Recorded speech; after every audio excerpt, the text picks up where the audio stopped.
સુરત અને તાપી જિલ્લાના પશુપાલકો માટે સુમુલ ડેરી દ્વારા મહત્વની જાહેરાત કરવામાં આવી હતી. તેમણે જણાવ્યું હતું કે સુમુલ ડેરીએ પોતાના દૂધ ઉત્પાદક પશુપાલકોની આર્થિક સુખાકારી માટે આ નિર્ણય લીધો છે. સુમુલ ડેરી સાથે સંકળાયેલા સુરત અને તાપી જિલ્લાના આશરે 2.50 લાખ પશુપાલકોને આ નિર્ણયથી લાભ થશે. સુમુલ ડેરીએ ભાવ વધારો કર્યો, જેનાથી પશુપાલકોને મહત્વની આર્થિક રાહત મળશે. દૂધના ભાવમાં વધારાનો લાભ તાત્કાલિક ચૂકવવામાં આવશે.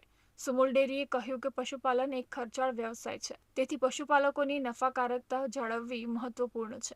દર વર્ષે દૂધ ઉત્પાદકો માટે નવી યોજનાઓ અને સહાય યોજનાઓ અમલમાં મૂકી પશુપાલકોનો ઉત્કર્ષ સુનિશ્ચિત કરવાનો પ્રયાસ કરવામાં આવે છે.